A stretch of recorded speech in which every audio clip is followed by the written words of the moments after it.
Deuxième section de ce chapitre, division euclidienne. Petit 1, division euclidienne dans Z. On commence avec une propriété que l'on va admettre et qui découle directement des axiomes qui fondent l'arithmétique. Toute partie non vide de l'ensemble des entiers naturels admet un plus petit élément. Nous allons utiliser cette propriété dans la démonstration de la propriété qui suit. Soit A un entier relatif et B un entier naturel non nul. Il existe un unique couple d'entiers QR tel que A est égal à BQ plus R et R est positif et strictement inférieur à B.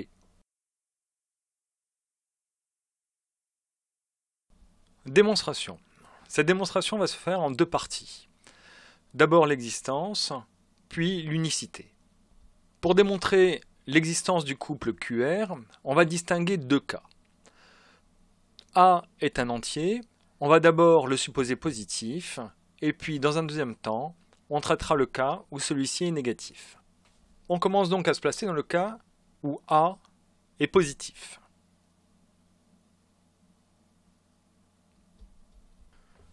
Soit E, l'ensemble des entiers naturels M tels que M fois B est strictement supérieur à A. Sur la droite des réels, je place l'origine, 0. Les multiples de B, ici on a B, 2B, 3B, ainsi de suite. Et quelque part, on a A. On va maintenant s'intéresser au plus petit élément de l'ensemble E. Et on va commencer, bien entendu, par montrer que ce plus petit élément existe. On va utiliser la propriété qu'on a donnée au tout début. Toute partie non vide de l'ensemble des entiers naturels admet un plus petit élément. Il faut donc qu'on commence par montrer que l'ensemble E n'est pas vide. E n'est pas vide car A plus 1 appartient à E. Alors, effectivement, on sait que B est supérieur à 1 car il est non nul. Effectivement, B est supérieur à 1. Par conséquent, A plus 1 fois B est strictement supérieur à A. Conclusion, E est une partie non vide de l'ensemble des entiers naturels, une partie non vide de grand N. Donc, E possède un plus petit élément que l'on note M0.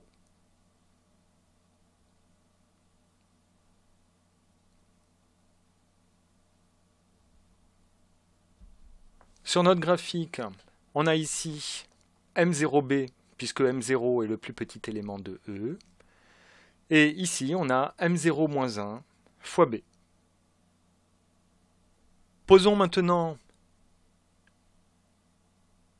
Q est égal à M0-1 et R égale A moins BQ. Il s'agit maintenant de montrer que Q et R ainsi définis conviennent. Sur notre axe, on a donc un QB qui est ici, et ici on a Q plus 1 B. On a bien A est égal à BQ plus R,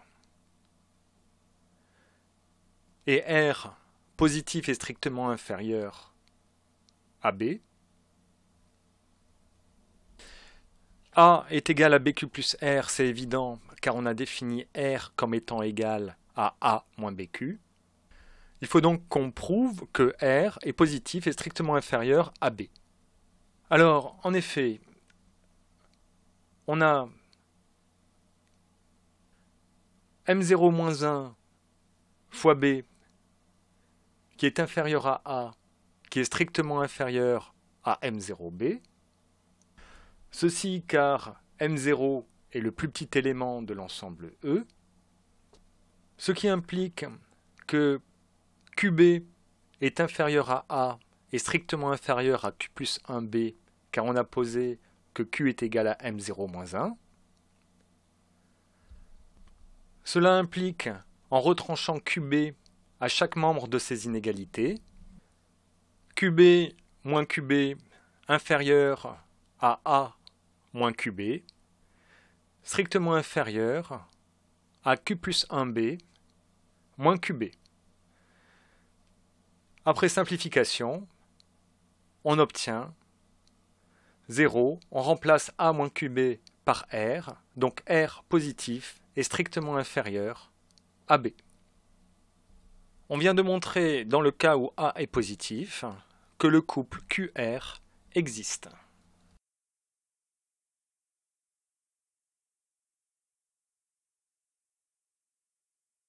On se place maintenant dans le cas où A est négatif.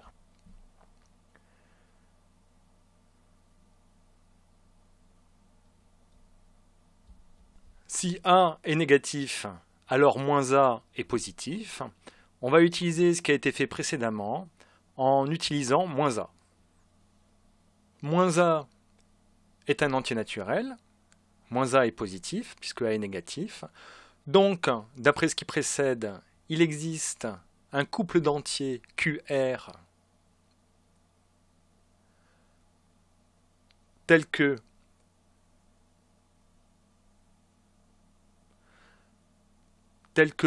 moins A est égal à BQ plus R et R positif est strictement inférieur à B. On a donc, en multipliant par moins 1, A qui est égal à moins BQ moins R.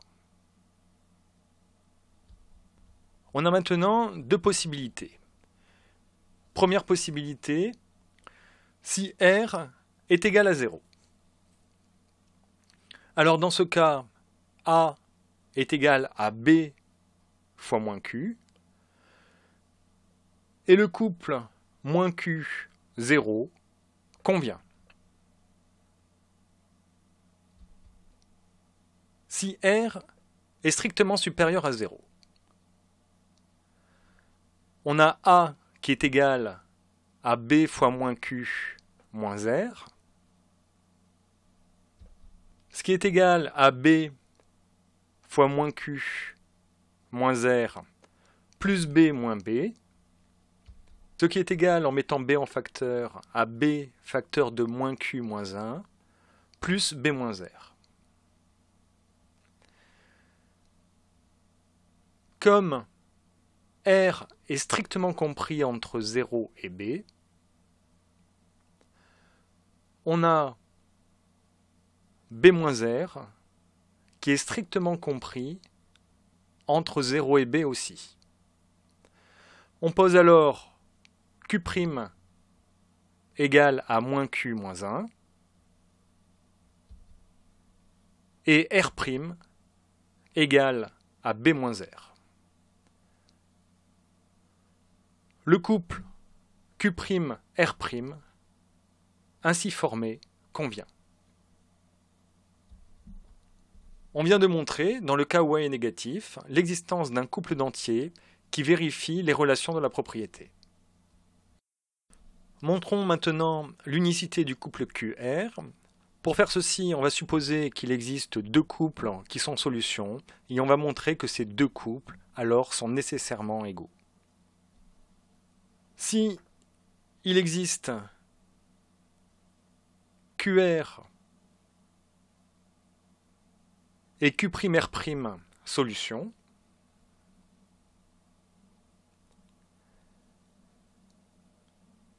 alors on a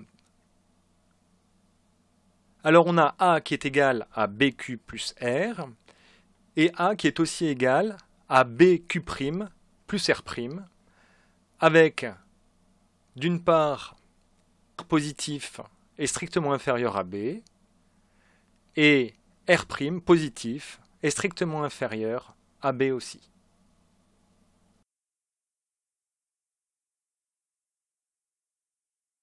On a alors, en faisant passer BQ' d'un côté et R de l'autre, BQ moins BQ' est égal à R' moins R, c'est-à-dire en mettant B en facteur, B facteur de Q moins Q' égale à R' moins R. Cette relation nous dit que R' moins R est un multiple de B. On va donc essayer de montrer que ce multiple est égal à 0 et que par conséquent R est égal à R'. On sait que R est positif est strictement inférieur à B et qu'il en est de même pour R'. Ceci implique, en multipliant par moins 1 les premières inégalités, que moins B est strictement inférieur à moins R qui est inférieur à 0 et que R' est positif est strictement inférieur à B. On va maintenant additionner membre à membre ces inégalités et on obtient R' moins R strictement compris entre moins B et B. R' moins R est un multiple de B et il est strictement compris entre moins B et B. Le seul multiple de B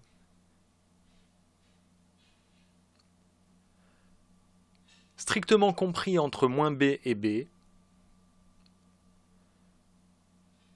le seul multiple de B strictement compris entre moins B et B est 0.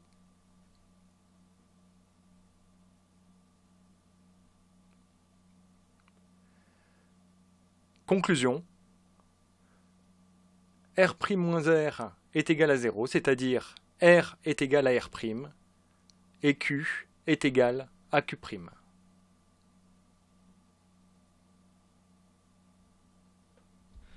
On vient de démontrer l'unicité du couple QR.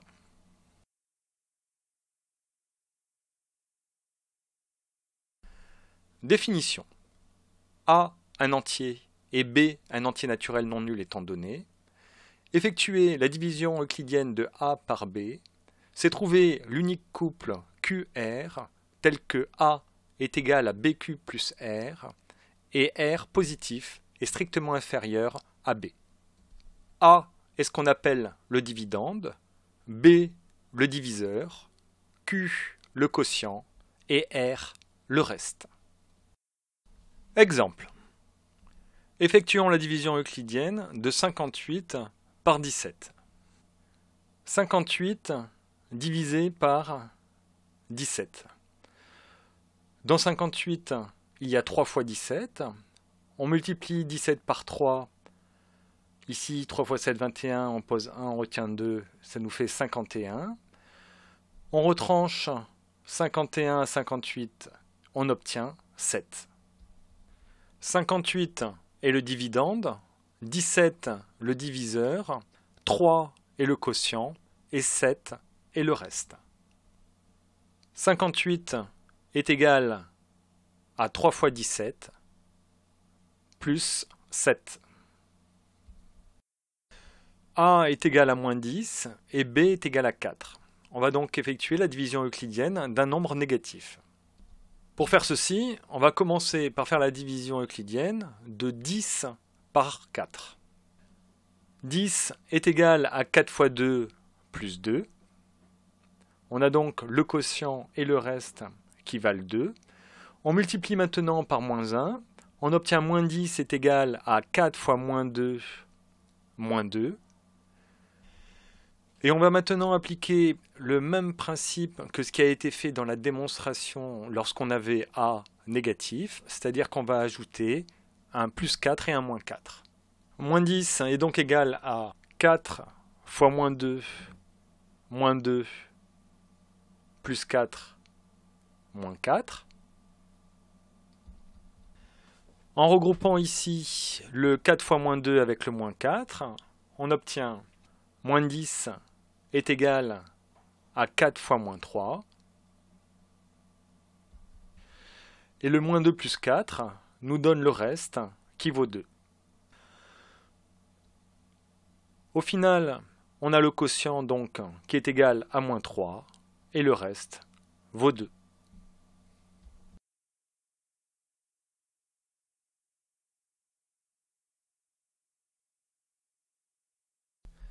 Étant donné A un entier et B un entier naturel non nul, l'entier relatif Q est le quotient de la division euclidienne de A par B, si et seulement si A est supérieur à BQ et A est strictement inférieur à B facteur de Q plus 1. Cette inégalité découle du fait que lorsqu'on écrit A est égal à BQ plus R, le reste R est positif et strictement inférieur à B. Le quotient Q de la division euclidienne de A par B vérifie donc les inégalités suivantes. A sur B est supérieur à Q et strictement inférieur à Q plus 1. Ces inégalités ont été obtenues en divisant les inégalités précédentes par B qui est un entier naturel non nul. A sur B supérieur à Q est strictement inférieur à Q plus 1 nous dit que Q est égal à la partie entière de A sur B. Rappelons la définition de la partie entière d'un réel. La partie entière d'un nombre réel x est l'unique entier relatif n tel que x est supérieur à n et strictement inférieur à n plus 1. Elle correspond au plus grand entier inférieur à x. La partie entière de x se note usuellement e de x ou alors en utilisant des crochets tronqués. Une manière de programmer la détermination du quotient et du reste sur une calculatrice est d'utiliser la fonction partie entière. L'algorithme que vous avez à droite n'est valable que lorsque B est un entier naturel non nul. Dans la remarque de la page suivante, on présente la division euclidienne avec B qui peut être négatif, mais l'algorithme que vous avez sous les yeux n'est pas applicable dans ce cas. Pour le calcul de la partie entière, les calculatrices fournissent les fonctions int ou partant. La plupart des calculatrices disposent d'une fonction qui donne directement le reste de la division euclidienne. Elle s'appelle reminder pour les TI et mode pour les Casio.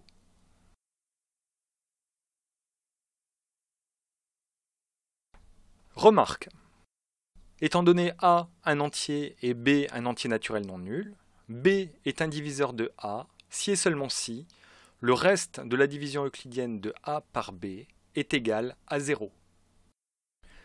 On a défini la division euclidienne dans le cadre d'un diviseur B positif et non nul.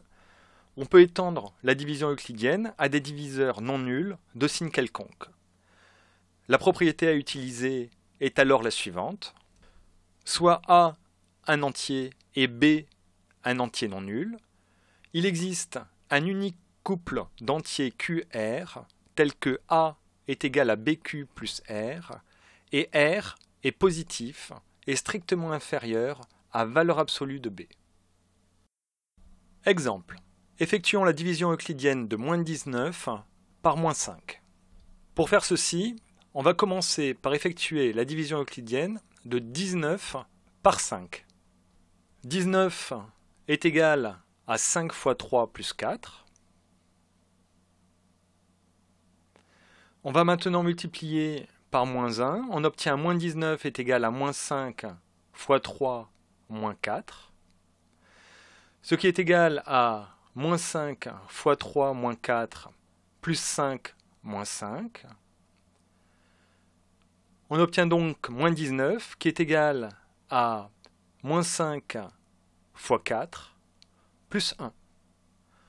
Le quotient est donc égal à 4 et le reste à 1.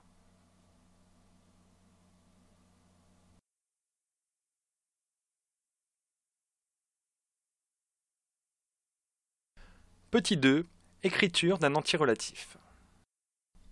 Propriété.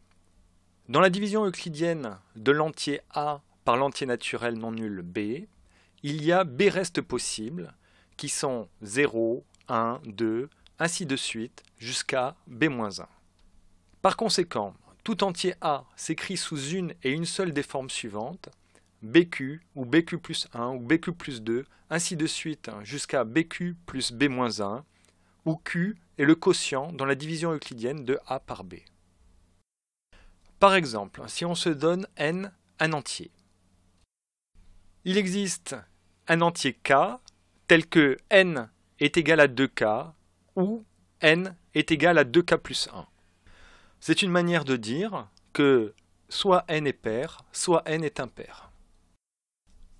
Il existe un entier k tel que n est égal à 3k ou n est égal à 3k plus 1 ou n est égal à 3k plus 2. De la même manière, il existe un entier k tel que n est égal à 4k ou n est égal à 4k plus 1 ou 4k plus 2 ou 4k plus 3.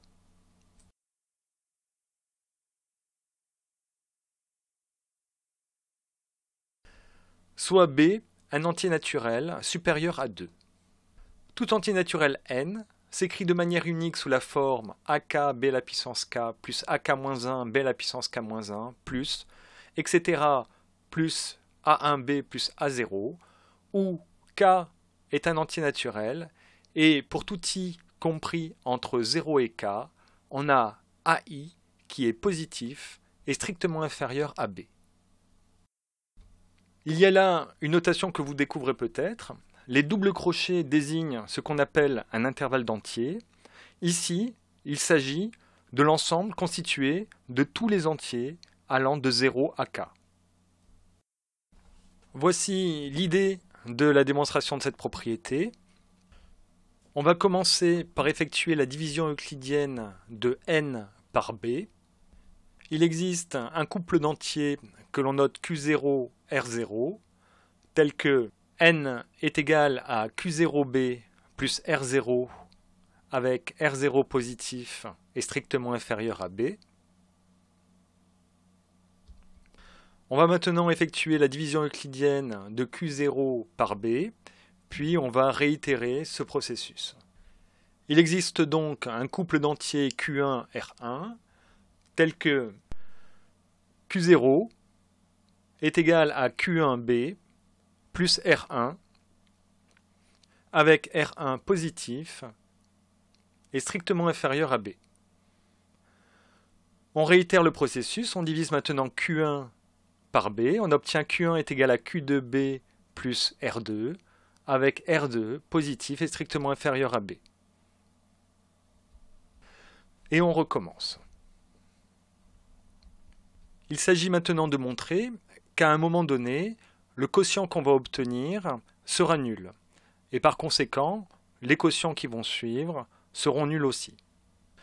Soit I, un entier naturel. On a QI-1 qui est égal à QIB plus RI. Comme RI est positif, ceci est supérieur à QI fois B. On a donc QI-1 qui est supérieur à QI plus B-1 fois QI. Dans le membre de droite, on avait QI fois B.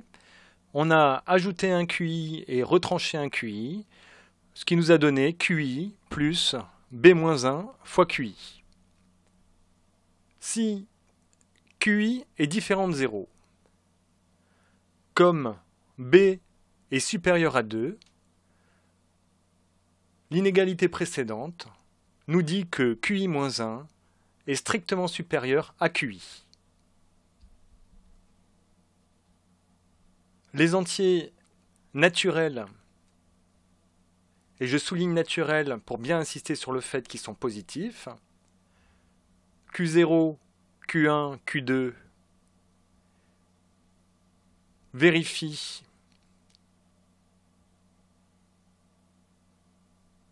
Q0 strictement supérieur à Q1, qui est strictement supérieur à Q2, ainsi de suite, et ils sont positifs. Donc, obligatoirement, il existe un entier naturel K tel que QK est égal à 0.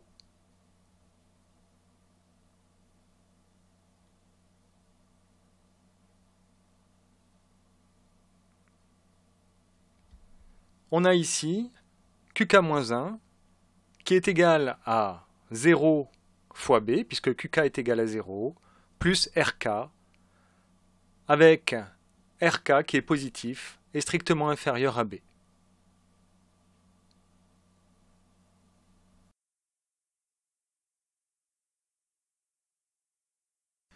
Posons maintenant A0 est égal à R0, A1 est égal à R1, ainsi de suite, jusqu'à AK égale à RK.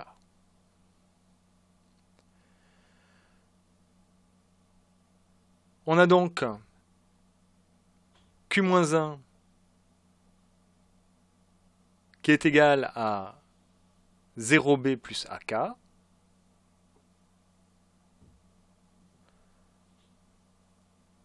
Q-2 qui est égal à Q-1B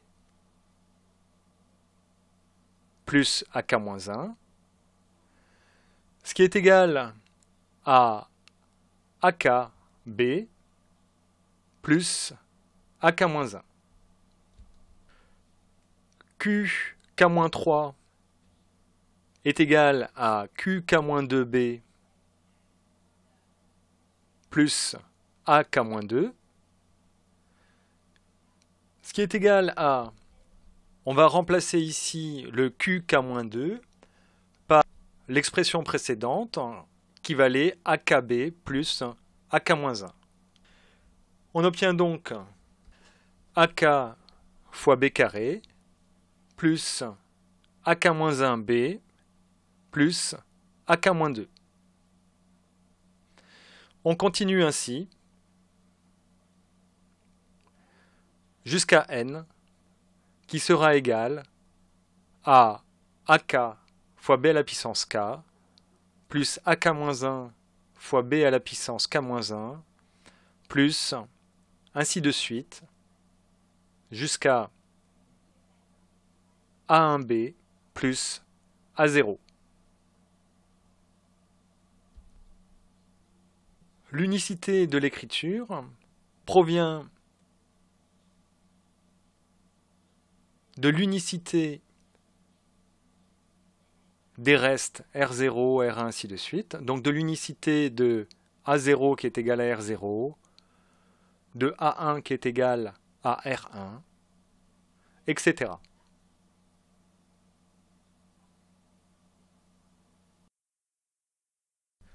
Remarque, c'est donc la division euclidienne qui rend possible le codage des entiers naturels dans une base donnée B supérieure à 2. Lorsque B est égal à 10, c'est ce qu'on utilise couramment car on a 10 doigts, il s'agit de ce qu'on appelle la numération décimale de position.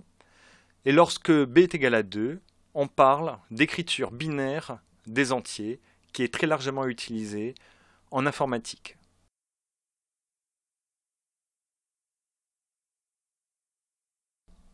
Exemple.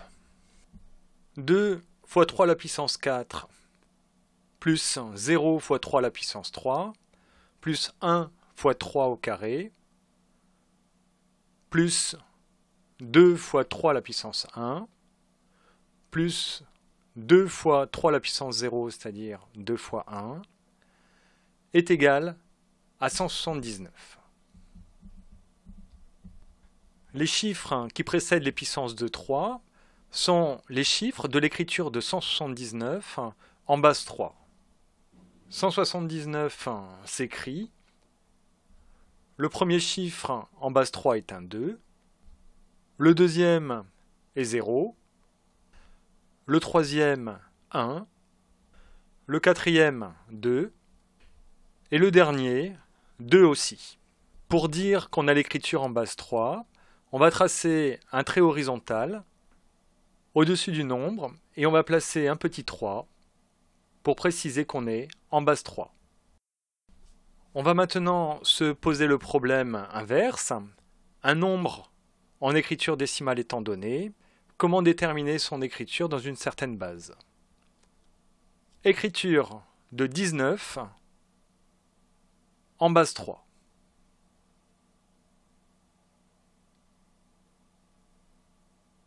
On commence par effectuer la division euclidienne de 19 par 3.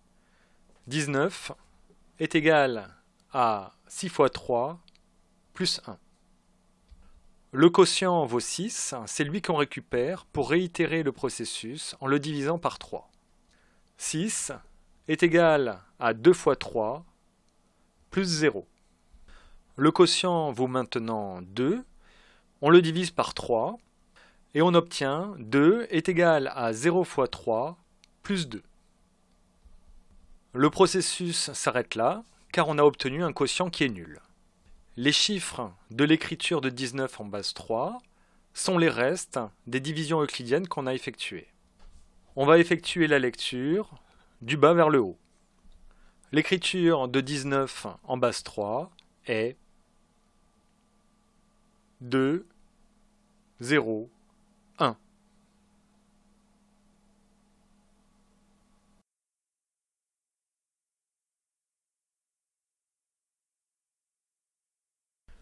Savoir-faire numéro 4, effectuer une division euclidienne. Sachant que 1159 est égal à 47 fois 24 plus 31, en déduire le quotient Q et le reste R de la division euclidienne de 1159 par 47. 1159 est égal à 47 fois 24 plus 31, d'après l'énoncé. On a donc Q qui est égal à 24 et R est égal à 31 car 31 est positif et strictement inférieur à 47. Quotient et reste de la division euclidienne de 1159 par 24. On a toujours 1159 qui est égal à 47 fois 24 plus 31. Ceci peut s'écrire 47 fois 24 plus 24 plus 7, car 24 plus 7 est égal à 31, ce qui est égal à 48 fois 24 plus 7. On a donc le quotient qui est égal à 48 et R qui est égal à 7. Division euclidienne de moins 1159 par 24. 1159 est égal à 47 fois 24 plus 31. On multiplie le tout par moins 1. Cela nous donne moins 1159 égale à moins 48 fois 24 moins 7. On a donc moins 1159 qui est égal à moins 48 fois 24 moins 7 plus 24 moins 24. Toujours le même principe. Ce qui est égal à moins 49 fois 24 plus 17. Le quotient est moins 49 et le reste vaut 17.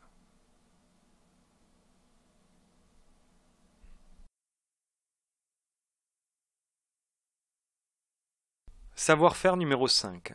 Trouver des inconnus dans une division euclidienne. Premièrement, la division euclidienne de 523 par un entier naturel non nul B a un quotient égal à 17. Déterminer les valeurs possibles de B et du reste R. On commence par traduire l'énoncé. 523 est égal à 17B plus R. On a donc R qui est égal à 523 moins 17B. Comme R est le reste dans la division euclidienne par B, on sait que R est positif et strictement inférieur à B. On a donc les équivalences suivantes. R positif et strictement inférieur à B équivaut à 523 moins 17 positif est strictement inférieur à B. Ceci équivaut à 17B inférieur à 523 qui est strictement inférieur à 18B. Ces inégalités étant obtenues en ajoutant 17B aux inégalités précédentes. On va maintenant diviser par 18 pour obtenir un encadrement de B. Nos inégalités précédentes sont équivalentes à 523 sur 18, strictement inférieur à B, qui est inférieur à 523 sur 17. On a 523 sur 18 qui est à peu près égal à 29,06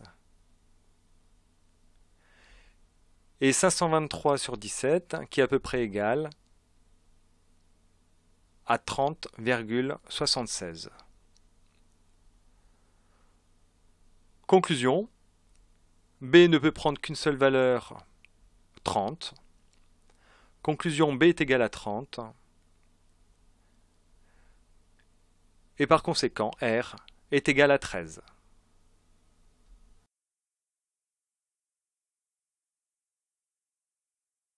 Deuxième question. La division euclidienne de 256 par un entier naturel non nul B a un reste égal à 25.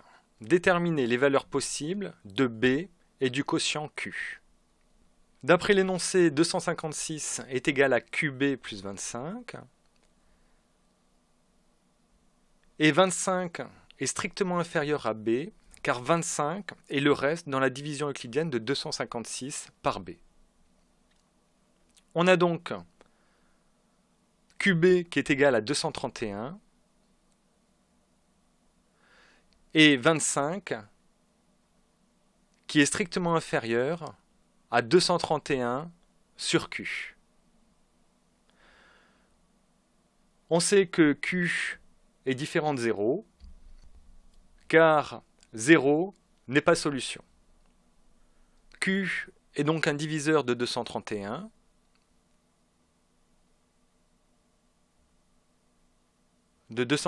tel que Q est strictement inférieur à 231 sur 25, et 231 sur 25 est à peu près égal à 9,24. On teste maintenant toutes les valeurs de Q comprises entre 1 et 9, et on obtient Q égale à 1 et B est égal à 231, ou Q égale à 3 et B égale 77, ou Q égale à 7 et B égale à 33.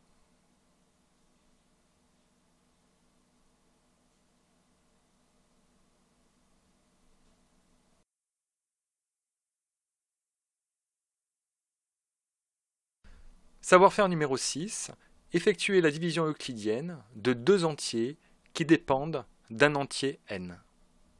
Soit n un entier naturel non nul. Effectuer la division euclidienne de a par b avec a qui est égal à 3n au carré plus n et b qui est égal à n plus 1. On essaie de mettre n plus 1 en facteur pour faire apparaître une division euclidienne. 3n au carré plus n est égal à 3n au carré plus 3n moins 3n plus n, ce qui, en mettant 3n en facteur, nous donne 3n facteur de n plus 1 moins 2n. Ceci est égal à 3n facteur de n plus 1, moins 2n moins 2 plus 2, de manière à faire apparaître un nouveau n plus 1, ce qui est égal à 3n facteur de n plus 1, moins 2 facteur de n plus 1, plus 2. Et enfin, en mettant n plus 1 en facteur, cela nous donne 3n moins 2, facteur de n plus 1, plus 2. À quelles conditions cette expression correspond à une division euclidienne? Pour qu'on ait là une division euclidienne, il faut que le reste soit strictement inférieur au diviseur. Ici, le reste serait 2 et le diviseur est n plus 1. On a donc une division euclidienne à condition que 2 soit strictement inférieur à n plus 1. 2 strictement inférieur à n plus 1 équivaut à n supérieur à 2. On a donc deux possibilités. Si n est supérieur à 2, alors le quotient de notre division euclidienne est q égale à 3n moins 2 et le reste est égal à 2. Si n est égal à 1, on détermine le quotient et le reste en calculant a et b. A est égal à 3 fois 1 au carré plus 1, ce qui nous donne 4. B est égal à 1 plus 1, ce qui est égal à 2. A s'écrit 2 fois 2 plus 0. Conclusion, quand n est égal à 1, le quotient est égal à 2 et le reste est égal à 0.